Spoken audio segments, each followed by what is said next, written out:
આ બેઠકમાં ભરૂચ શહેરના એ, બી અને સી ડિવિઝન પોલીસ મથક અંતર્ગત આવતા વિસ્તારોના હિન્દુ તેમજ મુસ્લિમ સમાજના આગેવાનો, સામાજિક કાર્યકરો અને સ્થાનિક પ્રતિનિધિઓ મોટી સંખ્યામાં હાજર રહ્યા હતા.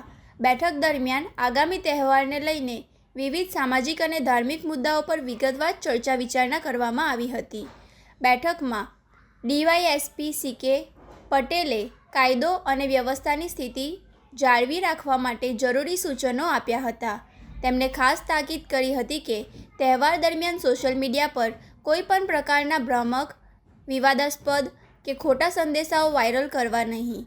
કોઈ મેસેજ ફોરવર્ડ કરતા પહેલાં તેની સત્યતા ચકાસી લેવી જરૂરી છે, અન્યથા કડક કાયદાકીય પગલાં લેવાશે.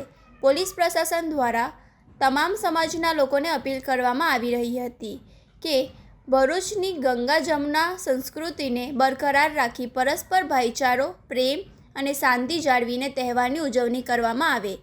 શાંતિ સમિતિના સભ્યોએ પણ પોલીસ તંત્રને પૂરેપૂરો સહકાર આપવાની ખાતરી આપી હતી.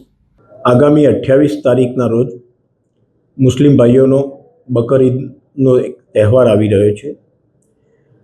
સમગ્ર ભરૂચ જિલ્લામાં અને ભરૂચ શહેરમાં આ તહેવાર શાંતિમય વાતાવરણમાં ઉજવાય એ હેતુસર આજે ભરૂચ શહેર એ ડિવિઝન પોલીસ સ્ટેશન ખાતે ભરૂચ શહેરના જે શાંતિ સમિતિના સભ્યો છે, હિન્દુ અને મુસ્લિમ સમાજના, એ લોકોને આજે મિટિંગમાં બોલાવવામાં આવેલા હતા અને આ ઉત્સવ શાંતિમય વાતાવરણમાં ઉજવાય એના માટે અપીલ કરવામાં આવેલી હતી.